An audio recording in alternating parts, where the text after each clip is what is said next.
కేటీఆర్ గారు మాట్లాడిన మాటలు ముఖ్యమంత్రి పెద్దలు గౌరవనీయులు ముఖ్యమంత్రి రేవంత్ రెడ్డి గారి మీద మాట్లాడిన మాటలు మరి కేటీఆర్ గారు మరి మతిస్థిమితం కూలిపోయి మాట్లాడుతున్నాడు. ఆయన లోపల ఏదో భయం కనపడుతున్నది, ఆందోళన చెంది మాట్లాడుతున్నాడు. ఒకసారి మరి యశోద హాస్పిటల్కి పోయి చూయించుకొని, లేకుంటే ఎర్రగడ్డ పోయి అన్నా చూయించుకొని మాట్లాడితే బాగుంటుందని చెప్పి మరి మాజీ మంత్రివర్యులు కేటీఆర్ గారికి నేను సూచిస్తున్నా. ఎందుకంటే ఆ పూర్తిగా మళ్ళీ ఎక్కువ అయితే ప్రాబ్లం అవుతుంది, ఆ పిచ్చి ఎక్కువ అయిందనుకో ప్రాబ్లం అవుతుంది. కాబట్టి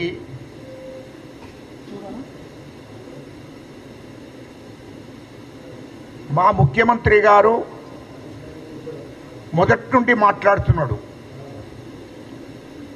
2023 డిసెంబర్ 7 తారీఖు నాడు ప్రమాణం స్వీకారమైనప్పటి నుండి చెప్తున్నాడు.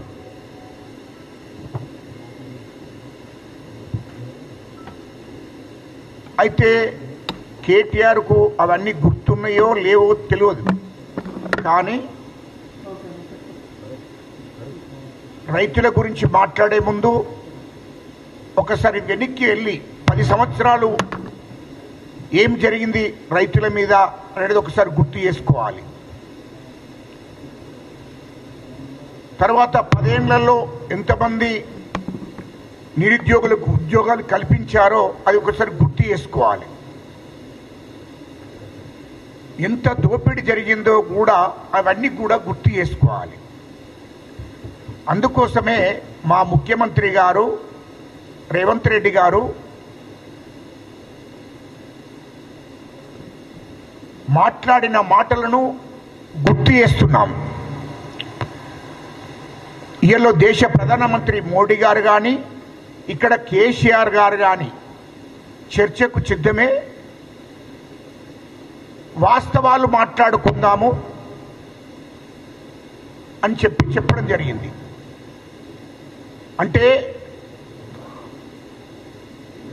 రాష్ట్ర అసెంబ్లీలో మాట్లాడుకోవాలి. అది కేసీఆర్ గారు స్పీకర్కు లేఖ రాసి ప్రత్యేక అసెంబ్లీ సమావేశాలు ఏర్పాటు చేయండి అని చెప్పి స్పీకర్కు లేఖ రాసి స్పీకర్ దాన్ని ఆమోదించినాక తర్వాత స్పీకర్ గారు సమావేశం ఎప్పుడు ఏర్పాటు చేస్తారని డేటు డిక్లేర్ చేస్తాడు. అసెంబ్లీ వేదికగా మాట్లాడుకుందాం, దాంట్లో చర్చించుదాం రమ్మని చెప్పి మా ముఖ్యమంత్రి రేవంత్ రెడ్డి గారు మాట్లాడారు. అది ప్రతిపక్ష పార్టీ నాయకుడు కేటీఆర్ కాదు, మరి హరీష్ రావు కాదు. మరి మీరు ఎందుకు తొందరపడి మాట్లాడుతున్నారో అర్థం కాలేదు. ప్రతిపక్ష పార్టీ నాయకుడు కేసీఆర్ కాబట్టి కేసీఆర్ అసెంబ్లీకి వచ్చి అసెంబ్లీలో చర్చ జరగాలి. కాంగ్రెస్ ప్రభుత్వం ఏం చేశాది, మీది 10 ఏళ్ళు మీ ప్రభుత్వం ఏం చేశాది, రాష్ట్రాన్ని ఎంత విధ్వంసం చేశారు, ఎంత దోపిడీ జరిగింది. ఇప్పుడు కాంగ్రెస్ గవర్నమెంట్ వచ్చిన తర్వాత ఏం జరుగుతుందో అది పూర్తిగా చర్చిస్తే ప్రజలు కూడా చూస్తారు కదా, రాష్ట్ర ప్రజలంతా. ఆ విషయమే మా ముఖ్యమంత్రి రేవంత్ రెడ్డి గారు మాట్లాడారు. కేసీఆర్ ఆయన ప్రతిపక్ష పార్టీ నాయకుడు కాబట్టి నువ్వు ఎందుకు వస్తలేవు, ఈ 18 నెలల నుంచి వెళ్ళి అసెంబ్లీ ఎందుకు వస్తలేవు అని అడుగుతున్నాడు. మరి కేసీఆర్ గారికి తెలంగాణ ప్రజల మీద ప్రేమ ఉంటే, తెలంగాణ రైతుల మీద ప్రేమ ఉంటే, తెలంగాణ సమస్యల మీద నీకు చిత్తశుద్ధి ఉంటే వచ్చి అసెంబ్లీలో చర్చ జరగాలి, అసెంబ్లీ వచ్చి మాట్లాడాలి. ఎందుకు మాట్లాడతలేడు?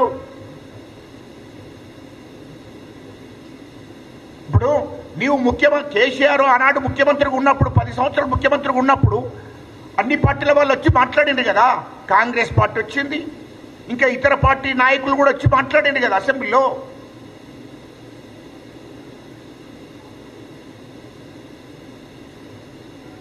మరి మాట్లాడినప్పుడు మీరు వాళ్ళ మీద కూడా అసెంబ్లీలో మాట్లాడినటువంటి కాంగ్రెస్ ఎమ్మెల్యేలపై ఇతర పార్టీ ఎమ్మెల్యేల మీద అంటే వాళ్ళ మీద ఉక్కుపాదం మోపిండ్రు కదా, అసెంబ్లీ నుంచి సస్పెండ్ చేసి పంపించిండ్రు కదా. అది గుర్తు చేస్తున్నాం అంతే. కానీ ఇప్పుడు మేము ఆ పని కూడా చేస్తలేదు మా కాంగ్రెస్ ప్రభుత్వం. మా ముఖ్యమంత్రి గారు కూడా మా ముఖ్యమంత్రి ఆ పని కూడా చేస్తలేడు కదా. మీరు రండి చర్చిద్దాం అసెంబ్లీ వేదిక అని చెప్తున్నాడు. ఇక కేటీఆర్ ఏమంటున్నాడు, సోమాజిగూడ ప్రెస్ క్లబ్లో ప్రెస్ మీట్ పెట్టి సోమాజిగూడ ప్రెస్ క్లబ్లో అక్కడ చర్చిద్దాం, లేకుంటే ఇంకో గల్లీలో చర్చిద్దాం. అది వేదిక కాదు కదా. తెలంగాణ ప్రజలు ఎమ్మెల్యేగా ఎన్నుకున్నది ఎందుకోసము? కేటీఆర్ గారు నిన్ను ఎమ్మెల్యేగా ఎన్నుకున్నది ఎందుకోసము? నీ కోట్లేసి ఎమ్మెల్యేగా ఎన్నుకున్నది ఎందుకోసము? అసెంబ్లీకి పోయి అసెంబ్లీలో ప్రజల గురించి అంటే మా కాన్స్టిట్యూన్సీ ప్రజల గురించి, రాష్ట్ర ప్రజల గురించి చర్చించమని మాట్లాడాలని చెప్పి ఎన్నుకున్నారు. కానీ సోమాజిగూడలో కూర్చుండి రోడ్డు మీద కూర్చుండి చర్చించమని చెప్పలే. రోడ్డు మీద ప్రజలు ఉన్నారు కదా, వాళ్ళు చర్చిస్తారు. గ్రామంలో సర్పంచులు ఉన్నారు, అక్కడ చర్చిస్తారు. మరి నువ్వు సర్పంచ్ వా చెప్పు, లేకుంటే జడిపిడి శివా చెప్పు. అట్లయితే మా జడ్పీ చైర్మనో లేకుంటే అక్కడ లోకల్ సంబంధించిన ఎమ్మెల్యేనో వచ్చి మాట్లాడతాడు. అవగాహన లేకుండా మాట్లాడడం ఎట్లా? అదేవిధంగా మా ముఖ్యమంత్రి గారికి ఆ స్థాయి లేదు, కేసీఆర్తో మాట్లాడే స్థాయి లేదు, కేసీఆర్తో మాట్లాడేటువంటి స్థాయి కాదు అని పదే మాట్లాడుతున్నాడు. ఏ స్థాయి నాకు చెప్పుండయా జర, మీ మీడియా ద్వారా అడుగుతున్నా. ఏం స్థాయి అంటే ఏందో ఒక్కసారి గుర్తు చేయి. మేము కూడా లేకుండా మేము గుర్తు చేస్తాం. ఏంది కేసీఆర్ గారికి ఉన్న స్థాయి ఏంటిదో చెప్పుకుంటారా? ఏ స్థాయి కావాలా మీ కేసీఆర్ గారికి ఏ స్థాయి ఉన్నది? మా ముఖ్యమంత్రి గారికి స్థాయి లేదని నువ్వు మాట్లాడుతున్నావు. అంటే ఒక్క ముఖ్యమంత్రిని గౌరవించేటువంటి పద్ధతి కూడా నీకు తెలియదు. రాష్ట్ర ముఖ్యమంత్రి తండ్రి లాంటి వాడు, ముఖ్యమంత్రిని కూడా గౌరవించేటువంటి పరిస్థితి నీకు తెలియదు. ముఖ్యమంత్రికి ఆ స్థాయి లేకపోతే మరి ఎవరికి స్థాయి ఉన్నది? అంటే మీరు కేసీఆర్ గురించి చెప్పాలా? ఏమన్నా కేసీఆర్ ఏమన్నా రాజా, లేకుంటే దేశ ప్రధానమంత్రిరా? ఏంటిది? ఏ స్థాయి కావాలా మీకు? కేసీఆర్ స్థాయి ఏంది మరి నేను అడుగుతున్నా. కేసీఆర్ స్థాయి ఏదో చెప్పు. కేసీఆర్తో చర్చించే స్థాయి కాదు ముఖ్యమంత్రి అని మాట్లాడుతున్నావు. కేసీఆర్ ఏంటిది గుర్తు వేయమంటవా? గతంలో కేసీఆర్ ఏంటిది? దుబాయ్ ఫైరోగులు చేశాడు, గుర్తు చేస్తున్నా నేను. దుబాయ్ ఫైరోగుదారు దుబాయ్కి 100 మందిని ఎస్సీలను, ఎస్టీలను, చిన్న కులాలను, బీసీలను దుబాయ్కి పంపిస్తని ఫైరోగులు చేశాడు. 100 మందిని ఫైరోగులు చేసి వాళ్ళు కాయకష్టం చేసి 100, 2, 10,000, 20,000 తీసుకొచ్చి ఇస్తే వాళ్ళను కూడా మోసం చేశాడు. దుబాయ్కి పంపలే. ఇగో ఇది మీ కేసీఆర్ స్థాయి, మీ తండ్రి స్థాయి. రెండోది, కాంగ్రెస్ పార్టీలో పనిచేశాడు, యూత్ కాంగ్రెస్లో పనిచేశాడు కేసీఆర్. అది గుర్తు చేస్తున్నా. అదేవిధంగా ఎన్టీ రామారావు, తెలుగుదేశం పార్టీ ఎన్టీ రామారావు గారు మాజీ ముఖ్యమంత్రి వర్యులు, ఆయన దగ్గర పనిచేశాడు. ఆయన గురువు ఎన్టీ రామారావు గారు కేసీఆర్. అది గుర్తు చేస్తున్నా. మూడోది, చంద్రబాబు నాయుడు గారు కేసీఆర్ గురువు. మా ముఖ్యమంత్రి రేవంత్ రెడ్డి గారికి కాదు మొదటి గురువు, కేసీఆర్కు మొదటి గురువు ఎన్టీ రామారావు, రెండవది చంద్రబాబు నాయుడు. ఇది వాస్తవం కాదా? మూడో అంటే ఎప్పుడు కేసీఆర్ తర్వాతనే మా ముఖ్యమంత్రి రేవంత్ రెడ్డి గారికి ఆ పార్టీ అధ్యక్షుడిగా చంద్రబాబు నాయుడు గారు ఉన్నాడు. అప్పుడు తెలుగుదేశంలో మా రేవంత్ రెడ్డి గారు పనిచేస్తున్నారు. అది వాస్తవం. ఇక మరి ఇంకా స్థాయి అంటే నాకు అర్థం కాలే. రెండవది, 2021లో తెలంగాణ సెంటిమెంట్ మీద పార్టీ పెట్టుకున్నాడు టీఆర్ఎస్ పార్టీ. టీఆర్ఎస్ పార్టీకి మాత్రం అధ్యక్షుడు. అయితే టీఆర్ఎస్ పార్టీకి అధ్యక్షుడు. ఆ తర్వాత 2004 నుంచి మీరు ఎన్నికల్లో పోటీ చేశారు. తెలంగాణ సెంటిమెంట్ అడ్డు పెట్టుకొని కాంగ్రెస్ పార్టీతో పొత్తు పెట్టుకున్నారు. ఆయన ప్రభుత్వంలో భాగస్వాములు అయ్యారు. అదేవిధంగా తెలుగుదేశం పార్టీతో 2009లో పొత్తు పెట్టుకున్నారు. మరి ఇంకా స్థాయి అంటే ఏంటి? ఇక 2009 నుంచి అసలైన ఉద్యమం మొదలైంది. 2009 నుంచి 2014 దాకా తెలంగాణ ఉద్యమం మొదలైంది. ఆ 2008, 2009, 2014 దాకా ఆ ఉద్యమంలో నేను కూడా కీలక పాత్ర వహించాను. మరి ప్రతి మాటకు మా నాన్న తెలంగాణ తెచ్చి, మీ కేసీఆర్ తెలంగాణ తెచ్చిండా? కేసీఆర్ తెలంగాణ తెచ్చిండని మీరు అనుకొని ఈ ఆంధ్ర బడాబాబులను, ఇక్కడ ఉన్నటువంటి బడాబాబులను బెదిరించి అదిరించి కాబట్టే కేసీఆర్ తెలంగాణ తెచ్చి. కేసీఆర్ తెలంగాణకు నాయకత్వం వహించలే, టీఆర్ఎస్ పార్టీకి నాయకత్వం వహించడు. గుర్తుపెట్టుకో కేటీఆర్. టీఆర్ఎస్ పార్టీకి మాత్రమే నాయకత్వం వహించాడు. తెలంగాణ ప్రజలకు మేము నాయకత్వం వహించాము.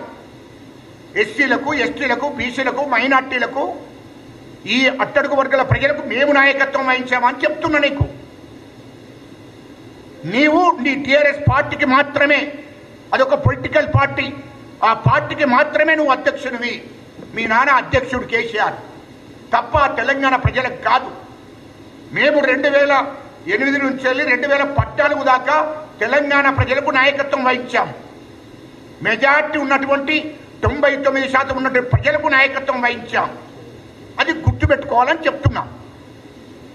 ఇవాళ మేము కీలకంగా పనిచేసాం తెలంగాణ ఉద్యమంలో. కోదండరాము గారు పనిచేశాడు, అదేవిధంగా పిల్లయ్య నాయక్ పనిచేశాడు, మా దయాకర్ పనిచేశాడు, పొడవర్తి రవి పనిచేశాడు, రాజారాం పనిచేశాడు. ఇది తెలంగాణ ప్రజలకు నాయకత్వం వహించాం. మేము అన్ని వర్గాలకు నాయకత్వం వహించి ఉద్యమాన్ని ముందుకు తీసుకెళ్ళాం. చంద్రబాబు నాయుడు గారితో లేఖిప్పించాను నేను. ఇదే వైఎస్ఆర్ పార్టీ జగన్మోహన్ రెడ్డి గారితో కేంద్ర ప్రభుత్వానికి లేఖిచ్చాను ఆనాడు. నేను కూడా కీలక పాత్ర వహించాము కదా. మరి ఎట్లా మీ తండ్రి తెలంగాణ తీసుకొచ్చిండు, మా తండ్రి తెలంగాణ తీసుకొచ్చిండు, ప్రతి ఇట్లా అదే మాట్లాడుతావు. ఇలా కేంద్ర ప్రభుత్వం మీద ఆనాడు ఒత్తిడి తీసుకొచ్చింది ఎవరు? కాంగ్రెస్ ఎమ్మెల్యేలు, ఎంపీలు, మంత్రులను, టీడీపీ ఎమ్మెల్యేలను, టీఆర్ఎస్ పార్టీ ఎమ్మెల్యేలు, బీజేపీ, సిపిఐ, సిపిఎం ఈ ఎమ్మెల్యేలందరూ ఏకం చేసి నిజాం కల్పలో మీటింగ్ పెట్టి 70 మంది ఎమ్మెల్యేలు, ఎంపీలు, మంత్రులు ఉన్నారు అలా. ఆనాడు కేంద్ర ప్రభుత్వం మీద ఒత్తిడి తీసుకొచ్చాము అందరితో సమావేశపరిచి. మరి 2009 నుంచి 2014 దాకా నువ్వు ఏ పార్టీ ఎమ్మెల్యేలను తోని సమావేశం ఏర్పాటు చేసావు తెలంగాణ కోసం?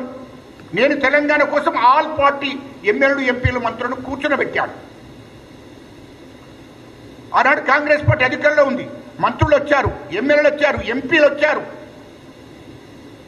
కొండ లక్ష్మణ్ బాపూజీ గారు,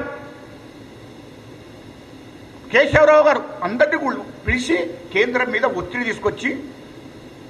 తీసుకొస్తే కేంద్ర ప్రభుత్వం ఒప్పించి, సోనియా గాంధీ అమ్మను ఒప్పించి మెప్పించి 1200 మంది బిడ్డలు చనిపోయిందని, శ్రీకాంతాచారి చనిపోయిందని ఆనాడు కేంద్ర ప్రభుత్వ పెద్దలను, మా సోనియమ్మను ఒప్పించి మెప్పిస్తే అప్పుడు తెలంగాణ ఇస్తామని మాటిచ్చి తెలంగాణ రాష్ట్రం ఇచ్చింది సోనియా గాంధీ అమ్మ. మా సోనియా గాంధీ అమ్మ తెలంగాణకు తల్లి లాంటిది. మా సోనియా గాంధీ అమ్మ తెలంగాణ ఇచ్చింది. ఇది వాస్తవం కాదా? మరి తెలంగాణ ఏం తెచ్చిందంటారు? 2009 నుంచి 2014 దాకా పార్లమెంట్కి పోయినా ఒక్కసారి అన్న నువ్వు ఎంపీ ఉన్నావు ఆనాడు. ఒక్కనాడన్న పార్లమెంట్కి పోయి తెలంగాణ కావాలని చెప్పి ఆడ మాట్లాడినావా? పోనీ ఇతర పార్టీ ఎంపీలను ఒప్పించావా? 2009 నుంచి 2014 దాకా రికార్డు ఉంటే చూపించండి. కేటీఆర్ రికార్డు ఉంటే చూపించు. ఫస్ట్ 2009 నుంచి అడుగుతున్నా నేను. మరి ఏది లేదే. తెలంగాణ ఏర్పడే రోజు కూడా నీ తండ్రి కేసీఆర్ ఎంపీ కోటర్లో ఢిల్లీలో కూర్చుండి తాక్కుంటా మా అందరితో సంతోషంగా కూర్చున్నాడు. ఒక దిక్కు పార్లమెంట్లో చర్చ జరుగుతుంది, పార్లమెంట్లో బిల్లు పెట్టారు, తెలంగాణ బిల్లు. ఆనాడు కేసీఆర్ గారు ఎక్కడ ఉన్నాడు అని అడుగుతున్నా. కేటీఆర్ గారు దానికి సమాధానం చెప్పు. అది గుర్తుపెట్టుకో. తెలంగాణ ఉద్యమకారుల కష్టం ఉంది. తెలంగాణ కోసం 1200 మంది బిడ్డలు ఎస్సీ ఎస్టీ బీసీ మైనార్టీ బిడ్డలు చనిపోతే వాళ్ళ ఆ పునాదుల మీదనే, ఆ ఉద్యమ పునాదుల మీదనే, వాళ్ళు చావుల మీదనే ఈ తెలంగాణ రాష్ట్రం ఏర్పడ్డది. మా సోనియా గాంధీ అమ్మ తెలంగాణ ఇచ్చినాకనే కేసీఆర్ ముఖ్యమంత్రి అయ్యాడు. అది గుర్తుపెట్టుకో. ఇది స్థాయి కేసీఆర్ది. ఏం స్థాయి? ఏం స్థాయి? దేశానికి స్వతంత్రం తీసుకొచ్చిండ ఏంది? లేకుంటే తెలంగాణ రాష్ట్రం ఒకడే పోయి తీసుకొచ్చిండా? మాట్లాడేటప్పుడు పూర్తిగా ఆలోచన చేసి మాట్లాడాలి. అవగాహన లేని మాటలు మాట్లాడకూడదు అని చెప్తున్నా నేను. ఇళ్ళలో ఏమున్నా కానీ ముఖ్యమంత్రి గారి స్థాయి ఇది ఏది? ఏది మీ నాన్న స్థాయి ఏదో చెప్పు. ఏమన్నా రాసులా? లేకుంటే జమీందారులా? 1000 కోట్ల జమీందారులా? ఆనాడు 2014 కన్నా ముందు ఎన్ని వేల ఎకరాలు ఉందా మీకు? కేటీఆర్ గారు మీకు చెప్పు. 100 ఎకరాలు ఉన్నదా? 200 ఎకరాలు ఉండేనా? లేకుంటే జమీందారులా? ఏంది మీ కేసీఆర్ చరిత్ర ఏంది? లేకుంటే నీ చరిత్ర ఏంది? నువ్వు అయ్య విలువగానే అమెరికా నుండి వచ్చావు. 2 లక్షలు 3 లక్షల జీతం పెట్టుకొని అక్కడ జీతం ఉన్నావు.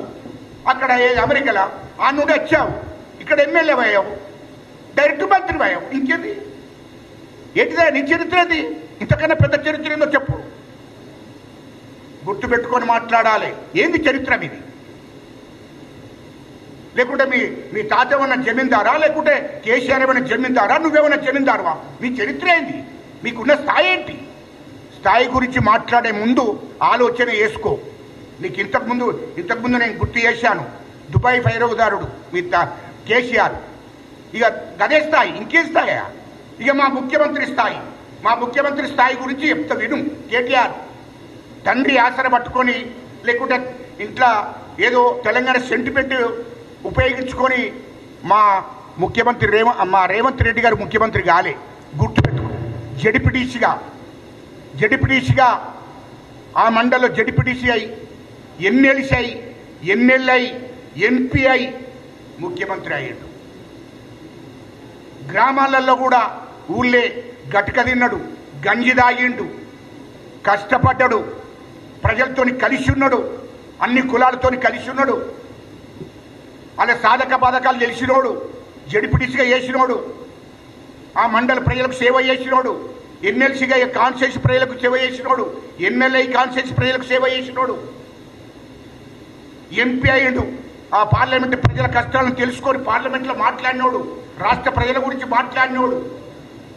ఇయ్యల్లో అంచెలంచెలుగా ఎదిగి రాష్ట్ర ప్రజల కోసం దొరల గడిలను బద్దలు చేసి రాష్ట్ర ముఖ్యమంత్రి అయ్యిండు.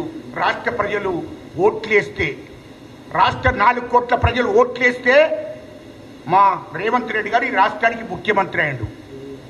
ఇంత పెద్ద స్థాయి ఉన్నాడు. నీ స్థాయి నీ స్థాయి ఎంత అని అంటే ఏమన్నట్టే కేటీఆర్ గారు? మా రేవంత్ రెడ్డి గారి స్థాయి గుర్తుపెట్టుకో. కష్టాల నుంచి వచ్చినోడు. నీ లెక్క డైరెక్ట్ అమెరికా పోయి ఆంధ్రలో చదువుకొని అక్కడి నుండి డైరెక్ట్ అమెరికా పోయి అమెరికా నుంచి ఇక్కడికి వచ్చి ఇక్కడ ఉన్నటువంటి తండ్రి పెట్టింది లేదా తండ్రి పెట్టిన పార్టీలో కానీ లేకుంటే తెలంగాణ సెంటిమెంట్ ఉపయోగించుకొని ముఖ్యమంత్రి కాలే. గుర్తుపెట్టుకో అంటున్నా. మంత్రి కాలే, డైరెక్ట్ కష్టపడి ముఖ్యమంత్రి అయ్యిండు.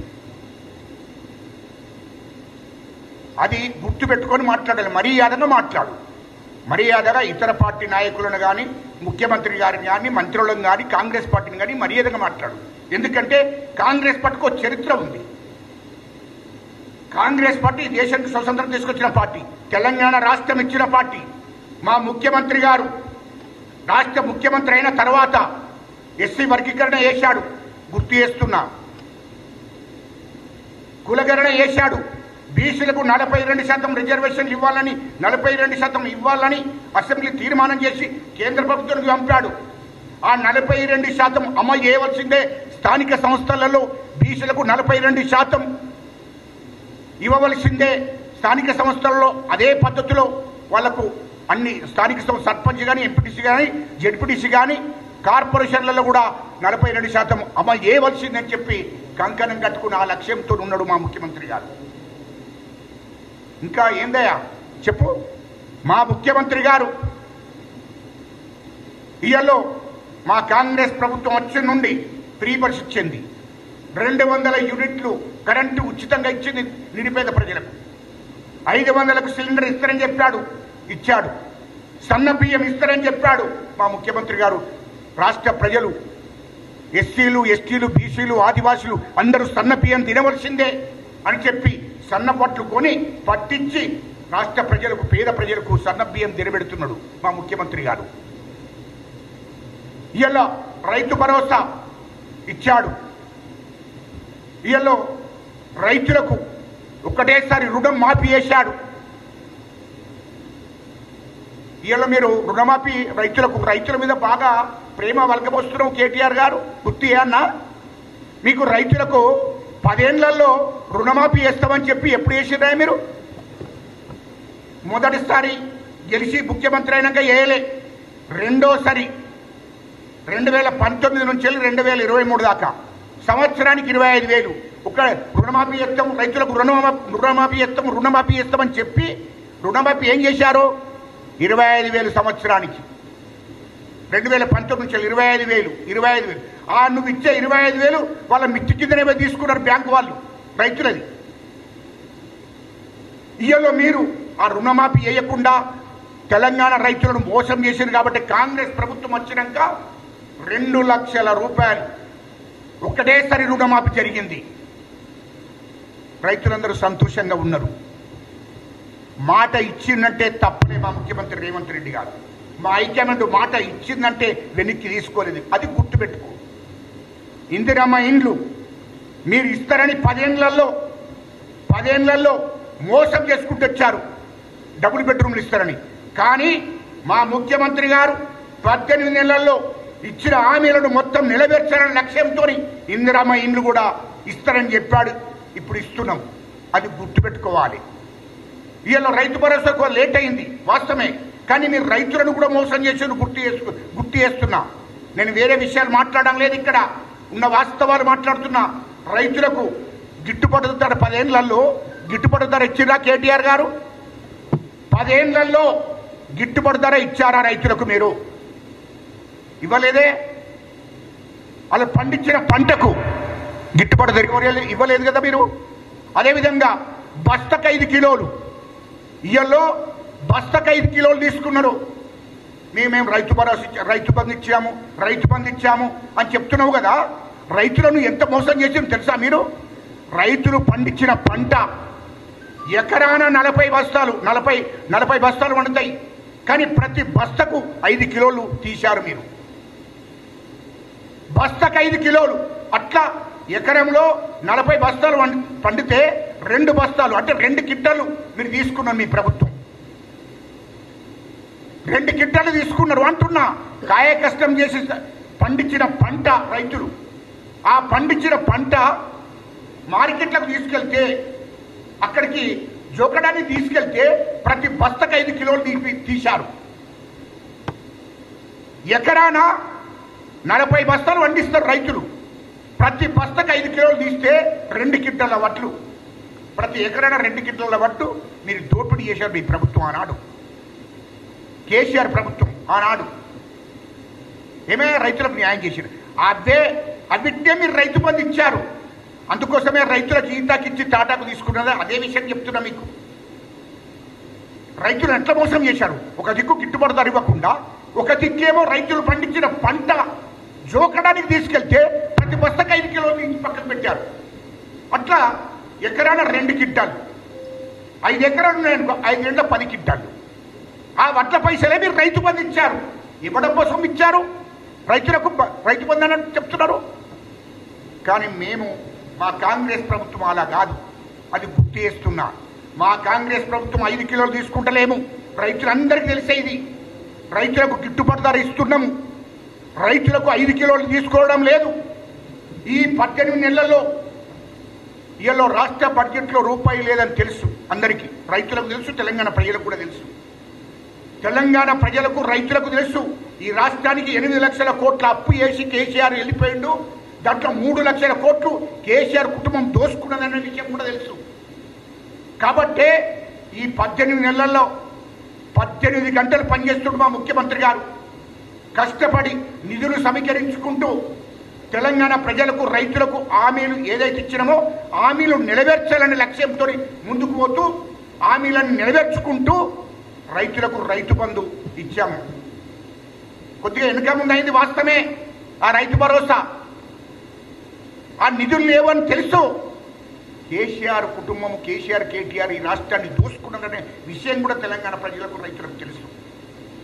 కాళేశ్వరం ప్రాజెక్టు పేరు మీద 35,000 కోట్ల ఏడిది 1,50,000 కోట్లు పెంచి దాంట్లో 1,00,000 కోట్లు దోచుకున్నారనేది తెలంగాణ ప్రజలకు రైతులకు తెలుసు. కాబట్టే వాళ్ళు ఓపిక పడుతున్నారు, ఓపిక పట్టిండ్రు. వీళ్ళు రైతు భరోసా ఇచ్చాం, రైతు రుణమాఫీ చేశాం, రైతులకు గిట్టుబాటు ధర ఇస్తున్నాం. రైతులను మేము కండ్లల్లో పెట్టి చూసుకుంటున్నాం. మా ముఖ్యమంత్రి గారు నువ్వేం చేసినావయ్యా? రైతుల మీద బాగా ప్రేమ వలకపోస్తున్నావు. ఖమ్మంలో మీ కేసీఆర్ ముఖ్యమంత్రి ఉన్నప్పుడు, నువ్వు మంత్రిగా ఉన్నప్పుడు 10 ఏళ్లలో ఖమ్మంలో మిర్చి ధర, పత్తి ధర పెంచుమని అడిగి ధర్నా చేస్తే రైతుల చేతులకు బెడీలేసి జైలుకు పంపించినాం. అది గుర్తులేదా కేటీఆర్ గారు? రాష్ట్రంలో మిర్చి పత్తి ధర పెంచాలని రైతులు బయటికి వచ్చి ధర్నాలు చేస్తే వాళ్ళ చేతులకు బెడీలేసి జైలుకు పంపించావు. ఇవాళ రైతుల మీద బాగా ప్రేమ వలకపోస్తున్నావు. కరెక్ట్ కాదు. అందరికీ రైతులందరికీ తెలుసు, తెలంగాణ ప్రజలందరికీ తెలుసు. అది గుర్తు చేస్తున్నా. ఇవాళ నువ్వు తెలంగాణ ప్రజలు మీరు ఏ విధంగా మోసం చేశారు, ఏ విధంగా దగా చేశారో ప్రజలందరికీ కూడా తెలిస్తే నువ్వు తప్పులు ఒప్పులు కావు. ఇవాళ హైదరాబాద్ చుట్టూ 30,000 ఎకరాల భూమిని మీరు మీ కుటుంబం మీ బిడాం పేర్ల మీద చేసుకున్నది వాస్తవం కాదా? రెండో విషయం, అసలు ఇవన్నీ విషయాలు కాదయ్యా బాబు.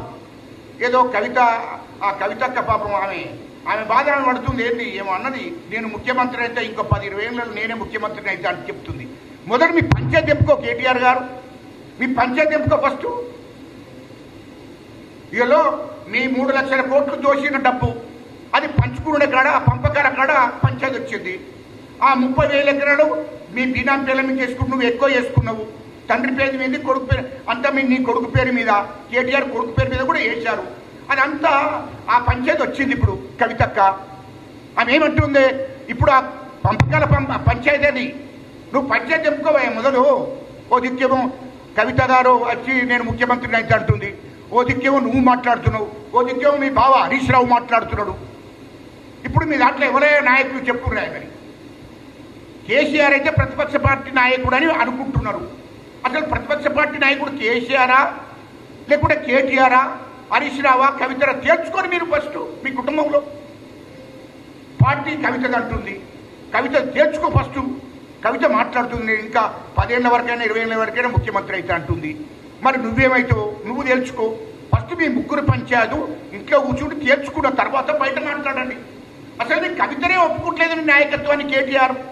నీ కేటీఆర్ నీ యొక్క నాయకత్వాన్ని కవితనే ఒప్పుకుంటలేదు. ఇక బయట ప్రజలు ఎందుకు ఒప్పుకుంటారా బాబు? బయట ప్రజలు ఎందుకు ఒప్పుకుంటారు? మీ బావో దిక్కు ఒప్పుకుంటలేడు, నువ్వో దిక్కు, మీ ఇంట్లో పంచాయతీ, దోపిడీ చేసిన డబ్బు పంపకాల పంచాయతీ, ఆస్తుల పంచాయతీ, అవి చెప్పుకోండి. రెండవది, ఆ స్థాయి కాదని చెప్పావు కదా కేటీఆర్. నీతోని ఒకవేళ నీకు అంత షోక్ ఉంటే, అంత ఉడికిపాటు తనం ఉన్నది కదా నీ దగ్గర, అంత సంబరపడుతున్నావు, నీకు ఒకవేళ చర్చలు జరగాలంటే మా ముఖ్యమంత్రి అవసరం లేదు. ఈ రాష్ట్రానికి ముఖ్యమంత్రి నువ్వు, ఆఫ్టర్ ఎమ్మెల్యేవు. మేము ఒకవేళ చర్చలు జరపాలంటే, ఒకవేళ ఈ రైతుల గురించి కానీ కాళేశ్వరం ప్రాజెక్టు గురించి కానీ రాష్ట్ర సమస్యల గురించి మాట్లాడాలంటే మా ప్రభుత్వ ప్రతినిధులుగా మా ముఖ్యమంత్రి గారు మా అద్దంకి దయాకర్ గారిని పంపిస్తాడు మీతో చర్చలకు. ఆయన చాలా చదువుకున్నవాడు, రైతుల మీద తెలంగాణ ప్రజల మీద అవగాహన ఉన్నటువంటి వాడు మా దయాకరు. అదే మన్నపల్లి మన రోహిత్ రావును పంపిస్తాడు. ఆయన ఎమ్మెల్యే కదా, ఆయన కూడా ఎమ్మెల్యేనే కదా. ఆ ఇద్దరిని పంపిస్తాడు నీకు చర్చల కోసం. కావాలంటే వాళ్ళతో చర్చలకు రాను, నీ స్థాయి కాదు. మా ముఖ్యమంత్రితో మాట్లాడే స్థాయి కాదు, ఆ పరిస్థితులు కూడా నువ్వు లేవు. నువ్వు ఎమ్మెల్యేవు, అది గుర్తు చేసుకో. ఇంకా మా దయాకర్ నీకన్నా సీనియరు, ఉద్యమాలలో కానీ రాష్ట్ర ప్రజల గురించి పూర్తిగా అవగాహన ఉన్నాడు, రైతుల గురించి అవగాహన ఉన్నాడు, ప్రాజెక్టుల గురించి కూడా అవగాహన ఉన్నాడు. మా రోహిత్ రావు ఎమ్మెల్యే, మెదక్ ఎమ్మెల్యే, వాళ్ళిద్దరు కలిసి వస్తారు చర్చకు. ఎక్కడ పెడతావో పెట్టు, రాష్ట్ర ప్రభుత్వ ప్రతినిధులుగా. ఎందుకంటే మా దయాకర్ గారు ఎమ్మెల్సీ, మా రోహిత్ రావు గారు మెదక్ ఎమ్మెల్యే. కాబట్టి వాళ్ళిద్దరిని నీతోని చర్చలకు పంపిస్తారు మా ప్రభుత్వం, మా ముఖ్యమంత్రి గారు. వాళ్ళతో చర్చించు. వాళ్ళు కూడా చదువుకున్న వాళ్ళు, అవగాహన ఉన్నటువంటి వాళ్ళు, తెలంగాణ ప్రజల గురించి తెలిసినటువంటి వాళ్ళు, మధ్యతరగతి వాళ్ళు, చిన్న తరగతి వాళ్ళు, అన్ని వర్గాల గురించి తెలిసినటువంటి వ్యక్తులు. వాళ్ళిద్దరు వస్తారు చర్చకు. నువ్వు సిద్ధమంటే చెప్పు. అగో ఎక్కడికి రమ్మంటావో అక్కడ నువ్వు ఏర్పాటు అయ్యి, లేకుంటే మా వాళ్ళు ఏర్పాటు చేస్తారు. రెడీ, చర్చకు సిద్ధమే. నువ్వు రైతుల మీద చర్చిస్తావా, కాళేశ్వరం ప్రాజెక్టు మీద చర్చిస్తావా, లేకుంటే రాష్ట్ర ప్రభుత్వం ఈ స్కీముల గురించి చర్చిస్తావా, లేకుంటే మీరు ఏమేం చేసినా అవన్నిటి మీద కూడా మా వాళ్ళు చర్చిస్తారు. నువ్వు కూడా మా ప్రభుత్వం విషయాల్లో నువ్వు కూడా చర్చించు. వాళ్ళకు పూర్తిగా అవగాహన ఉంది, అది గుర్తుపెట్టుకోమని చెప్తున్నా. స్థాయి గురించి మాట్లాడితే చెప్తున్నా. నీ స్థాయి ఏందో, నీ స్థాయి గురించి కూడా చెప్తున్నా నేను. మా ముఖ్యమంత్రితో మాట్లాడే స్థాయి కాదు నేను, మా మంత్రులతో కూడా మాట్లాడే స్థాయి కూడా కాదు. ఈ రాష్ట్ర ప్రభుత్వ ప్రతినిధులుగా ఎమ్మెల్సీ దయాకరణ గారు, అదేవిధంగా మా మెదక్ ఎమ్మెల్యే రోహిత్ రావు గారు ఇద్దరు వస్తారు. దానికి సిద్ధమైతే చెప్పు. పూర్తిగా అవగాహన, నీకన్నా ఎక్కువ అవగాహన ఉంది వాళ్ళకు, అది గుర్తుపెట్టుకో.